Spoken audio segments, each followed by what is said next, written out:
บายเลยเบาเนื้อนี่พี่น้องเอ้ยอันนี้ก็ตำลาบพี่น้องตำลาบปลาพี่น้องนี่ลาบปลานิ่มลาบปลานิ่มนี่ลาบปลา3นะสั่งเริ่มเผ็ดลาบนี่พี่น้องแล้วก็มีผักนี่พี่น้องเอ้ยกระต้มพี่น้องนี่ไหนได้ต้มพี่น้องเอ้ยพี่น้องโอ้ต้มแซ่บๆเลยพี่น้องมื้อนี้ได้จักตู้เอ้ย2 ตัวเนาะโอ้ครับ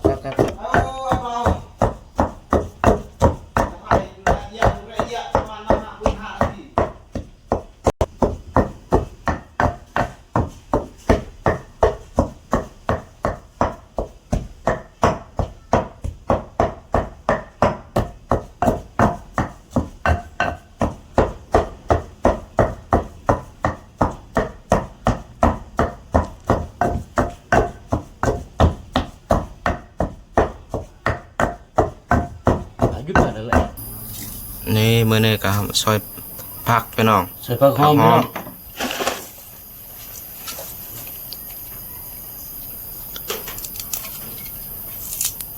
ซอยผักหอมบัว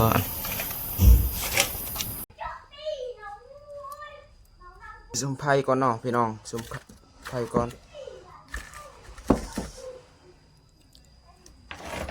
นี่พี่น้องนี่พี่น้องเอาเกลือน้อยนึงเนาะพี่น้องใส่นี่ก็ให้มันหอมนี่พี่น้องมันใกล้สิสุกแล้วพี่น้องเอ้ยหอมหลดพี่น้องเอ้ยรถไปไกลรถนี่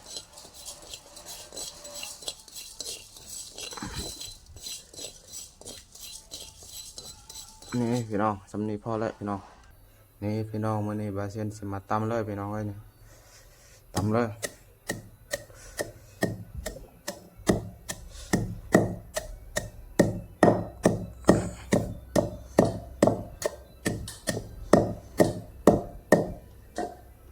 โอ้พี่น้องมื้อนี้บ่าวเนิมเฮ็ดลาบพี่น้องลาบปลานิ่มนี่พี่น้องเอ้ยนี่สูตรของเพิ่นนี่ง่ายๆพี่น้องสูตรของไอเนิมเนาะสูตรของเบาเนิมนี่เกลือด้วยพี่น้องเด้อเพิ่นใส่เกลือพี่น้องสูตรเด็ดพี่น้องสูตรนี่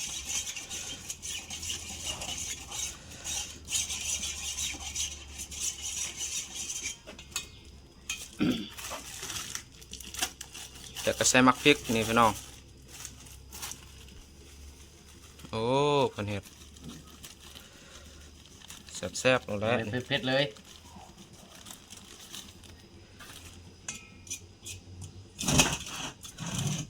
นี่พี่น้องคักได้สูตรเพิ่นสูตรเผ็ดๆพี่น้องอันนี้ขี้แตกแน่นอนพี่น้องกินลาบปลาของสูตรเบาเนิมนี่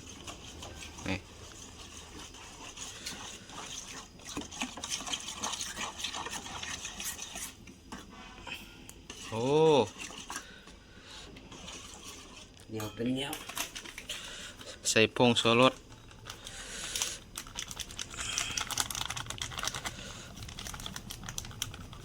ใส่ลายเสียบลายใส่น้อยเสียบน้อย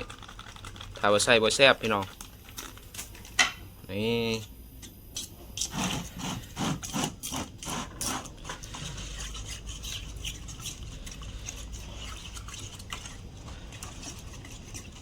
สูตรเบาเนิมพาแซ่บ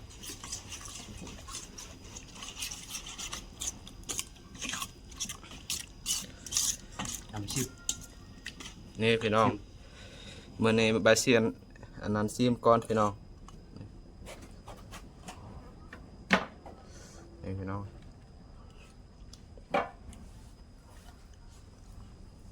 ให้มันตายโอ้พี่น้องแซ่บๆลาบแนวพี่น้องลาบแนวแซ่บๆพี่น้องเอ้ยต่อไปข้าวคั่วใส่หลายๆพวกรสใส่มาเลยต่อไปเพื่อให้มันหอมพี่น้องต่อไปใส่ผักพี่น้องโอ้มีย่างอันนั้นนี่ผักกระไรพี่น้องเลย โคเล่รถพี่น้อง ความเหนียวความเหนียว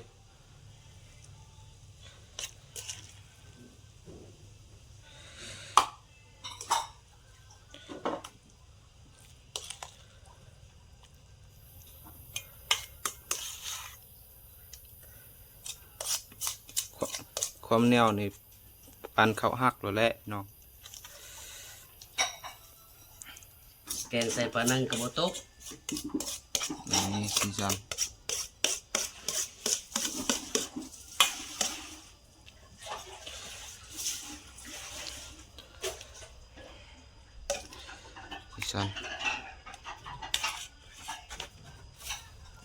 พี่น้องอันนี้แบงต้มพี่น้อง บัว เทิงเบาเนิมหน้าตาบ่โลกับเพิ่นเฮ็ดแซ่บได้อาหารพี่น้องนี่ เอ็ดรออีก เพิ่นหน้าตาบ่โลนี่พี่น้องเอ้ยต้มปลาพี่น้อง ชมพระ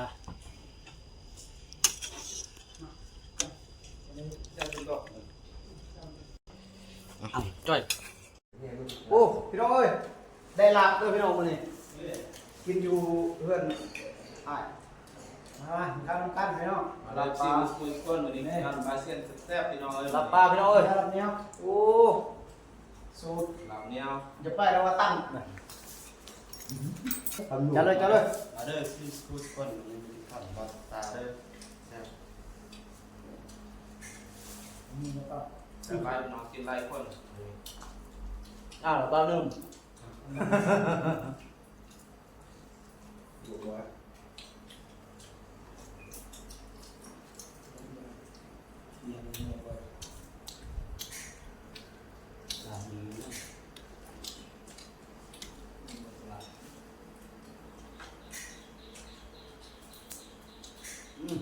ครับ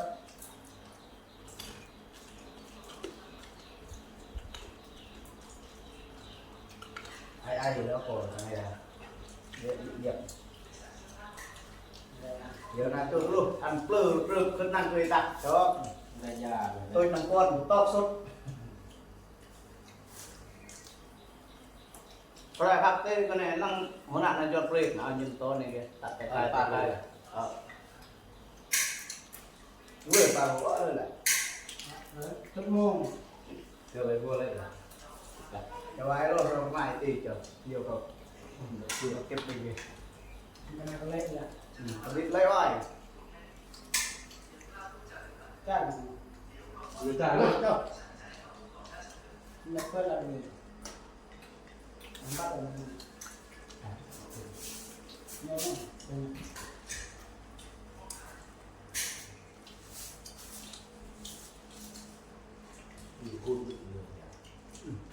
หมดเลย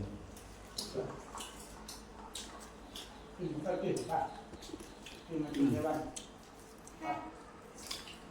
ไม่กินนะกินได้จะด้วยมาไปยังไงยังไงครับเป็นอะไรฮะเจ้ายังไงไรเอาต้มอะไรแหละงามจังมันนำลิปตัวอะไรอยู่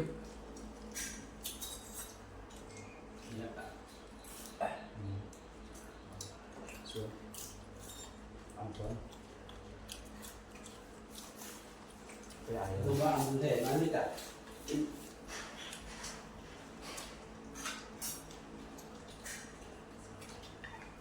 นี่ถ้าอ่านปลาอยู่ปลาลังปลาอยู่เลยตัวนี่รู้ว่าเป็นไปตักคนรุ่งคือไอ้ตึงคือไงดับไฟยิ่งโอ้ยจัดกันบันปั๊บบันอาจารย์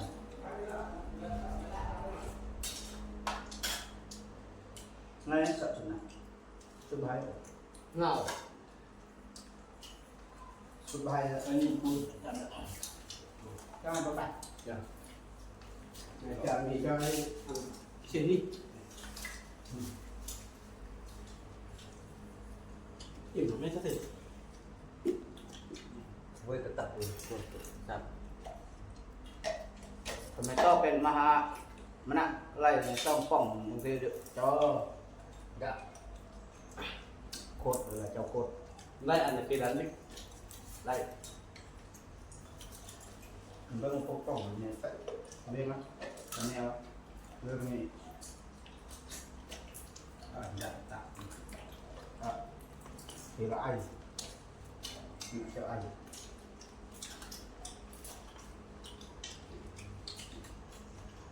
ไอ้มือลายตัดมันไม่ไอ้สาจะ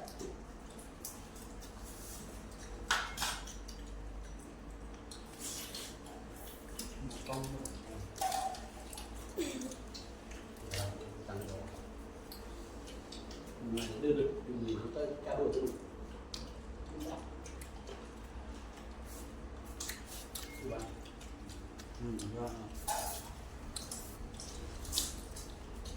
tạo rất tốt lên đi cần đấy lại chạy đây à và hai cái bơ kìa cái lau này tại lúc tắm ăn với một cân có nặng có cho sụp cái đèn rồi tụi chồng và làm lúc ta tàu đôi tay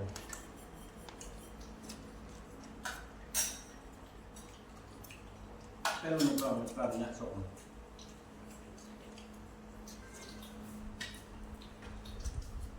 và sen nó mà mày thay còn việc anh là tại bên hàng thì sẽ qua quẩy là nó nhìn cao